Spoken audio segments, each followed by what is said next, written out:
Oke, kali ini kita akan membahas update IHSG ini hari Senin. Hari pertama perdagangan bursa di minggu ini. Hari ini IHSG itu sesi 1 dia lumayan naik turunnya cukup signifikan. Jadi kayak cenderung volatile ya. Jadi dia sempat naik, turun, naik lagi gitu, tapi tetap aja closingnya ditutup minus berapa nih? Minus 1%-an ya kurang lebih. Jadi ditutup minus setelah 5 hari. Jadi dalam 1 minggu kemarin itu dia membentuk candle hijau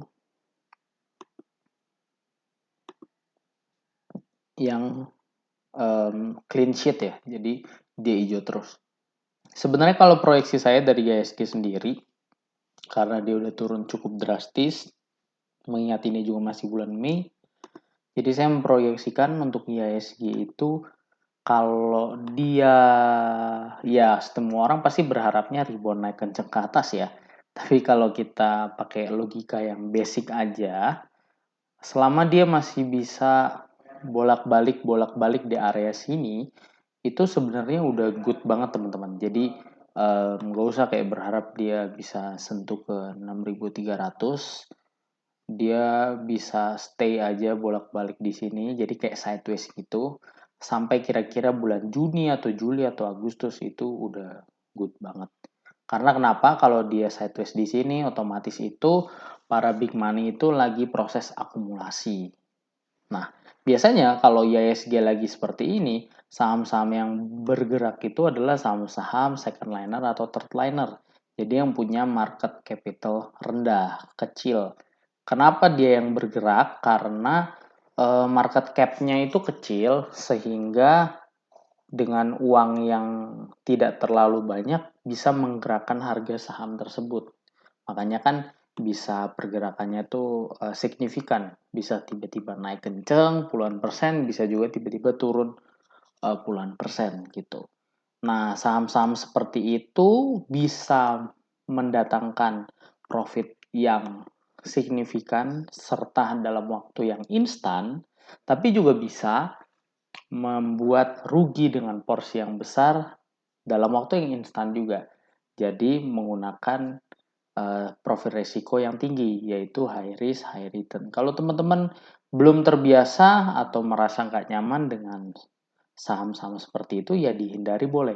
Cari aja saham-saham yang good di saat IHSG lagi proses sideways. Nah, sesuai dengan topik hari ini kita membahas saham teknologi yang minggu lalu dia itu rebound, tapi hari Senin ini dia udah membuat penurunan.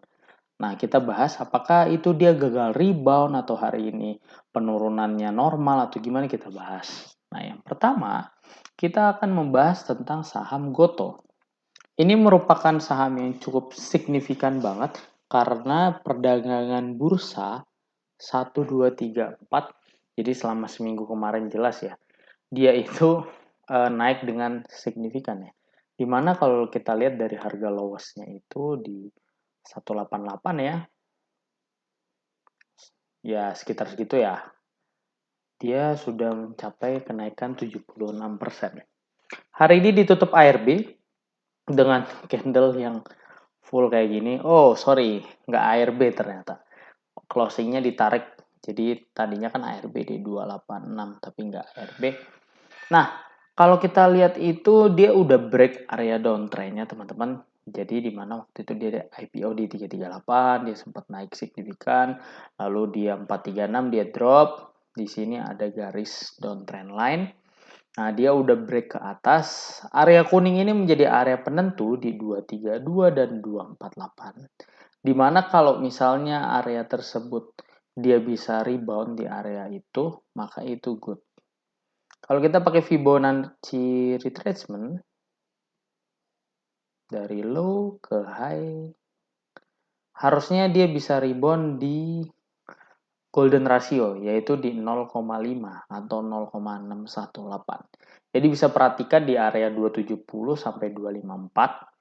Kalau misalnya dia di 238 sekalipun nggak rebound, berarti ada potensi dia membentuk atau disebut dead cat bounce. Jadi ada potensi untuk dia mengarah kembali ke bawah.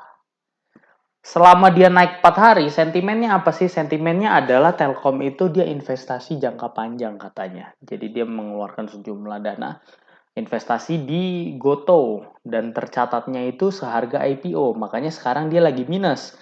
Makanya kan membuat kemarin tuh heboh. Investor Telkom itu kayak bingung. Kenapa sih perusahaan rugi malah investasi di sana? Malah ngebuat laporan keuangannya jadi kurang bagus. Jadi kayak pemberat atau jadi beban gitu. Kalau dia nggak investasi di Goto, mungkin laba ruginya, bukan mungkin ya, pasti laba ruginya lebih bagus lagi ya, net profitnya. Karena ini kan hitungnya masih floating loss, karena kan IPO-nya di 338. Nah, kalau kita ngelihat potensi berarti dengan candle yang seperti ini, dia berarti di sini ada resist, guys. Tepat di 324 itu dia ada resist. Coba kita lihat pakai time frame yang lebih kecil ya. 1 jam. Oke, dia ada resist di situ. Ya, sama ya. Jadi tungguin aja di 254 sampai 270. Next ada BBB.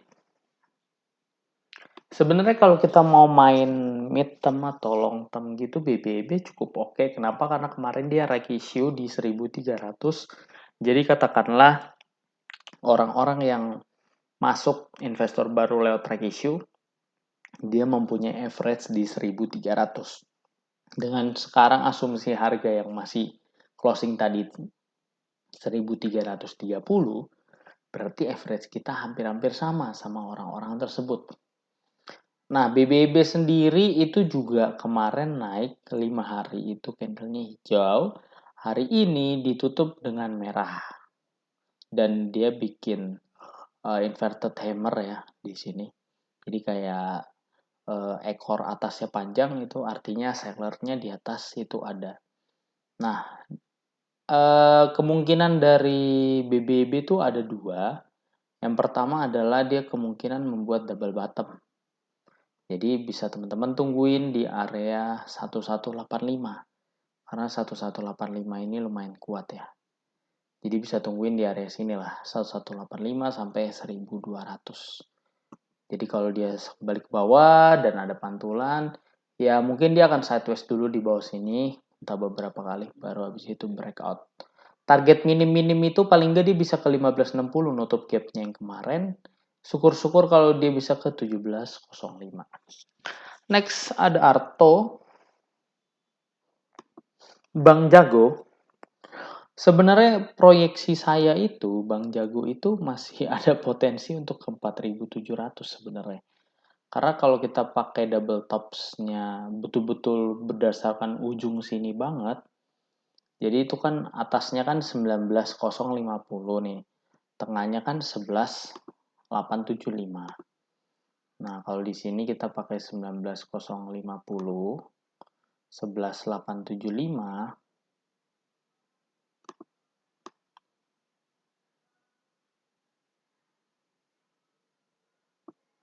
Nah, dia emang ada potensi untuk ke 4700 atau 4725 gitu.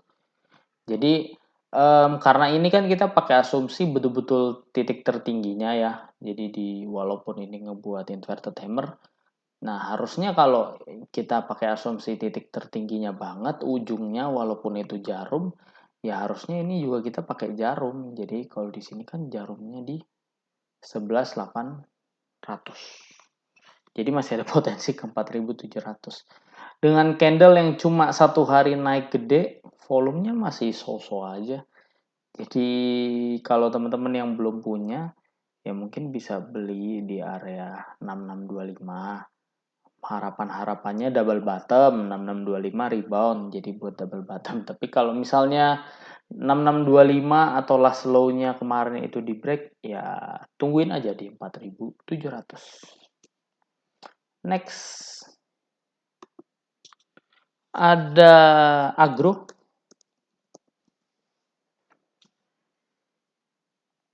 Sorry, bukan agro yang ini. Bank Raya Indonesia ini lagi di support yang kuat. karena kita pakai weekly aja ya. Karena support ini merupakan penentu, jadi dia pernah satu kali jadi resisten, dua kali resisten di break, lalu di sini dua kali jadi support. Harapannya ini juga jadi support gitu ya. Jadi ya buy on support sih, tapi lebih ke spekulatif buy sih. Kenapa? Karena orang-orang kalau ngelihat chart kayak gini pasti udah jelek banget ya. Kita lihat MACD-nya di bawah 0, bahkan di bawah minus 100, yang artinya itu downtrend parah. Jadi MACD itu kalau udah di bawah minus 50 tuh downtrend, kalau udah di bawah minus 100, apalagi ini kan minus 180 udah downtrend parah. Secara chart juga udah patah, udah downtrend parah. Jadi jangan berharap karena 1, 2, 3, 4 candle hijau artinya dia reversal. No, itu namanya hanya sekedar rebound. Jadi karena di situ ada support, dia rebound. Tapi bukan reversal. Kalau reversal itu pembalikan arah. Jadi arahnya belum uptrend. Ini masih downtrend. Jadi masih ada kecenderungan untuk balik lagi bikin new low baru. Next ada BBHI yang lumayan viral ya. Karena kemarin itu ngundang artis Korea, NCT Dream dan lain-lain gitu ya. Saya kurang tahu. Reviewnya jadi jelek di Play Store karena mungkin banyak orang yang dapat nggak kebagian tiket ya. Kemarin itu sebenarnya udah good banget di saat dia udah break 6.000 ya, tapi ternyata false break dan kembali balik ke bawah. Jadi MACD udah mulai di bawah 0, jadi udah mulai tanda-tanda kalau ini downtrend. Jadi walaupun uptrend udah tinggi banget, ini udah mulai tanda-tanda downtrend. Stokastik walaupun udah oversold tapi dia kembali lagi dead cross, jadi ada chance untuk balik lagi turun ke bawah. Kalau kita lihat supportnya itu mungkin ada di area sini ya, 4475. Jadi kalau dia closing di bawah 4500 itu harusnya secara jangka menengah itu trennya udah cukup patah gitu dari BBHI. Yang terakhir BRIS, Bank Syariah Indonesia, jujur nggak ada yang menarik, masih downtrend parah, masih belum break-break, masih selalu bikin new low, jadi better untuk hindari dulu aja deh. Walaupun ini di dalamnya ada banyak bank-bank blue chip, tapi kalau secara chart masih belum oke, mending dihindari. Target BRIS itu kalau dia mau untuk mulai oke ya, dia harus bisa dulu untuk ngebreak area sini. Nah, jadi area situlah. Paling nggak minimal banget dia harus ngebreak area sini. Nah, jadi kalau kotak pertama udah di break, kotak kedua di break, baru mulai dilirik deh. Tapi kalau area sekarang jangan dilirik dulu. Jadi gitu aja hari ini. Buat teman-teman yang kemarin udah beli hari-hari Selasa, Rabu, Kamis, Jumat, udah profit, harusnya hari ini udah keluar ya, udah out ya. Atau yang belum keluar, sekarang kondisinya jadi BP lagi, ya kalau saran saya sih mending dijual dulu aja. Karena itu ada potensi cuma dead cat bonds. Kecuali BBB, karena BBB menurut saya menarik karena reg issue-nya kemarin di 1300, average-nya ya harusnya orang-orang pada di situ. Gitu aja. Jangan lupa di like, comment, subscribe, join telegram kita buat info-info menarik yang lainnya. Jangan lupa komen juga kalau mau request video atau bahas research tentang saham apa aja. Thank you.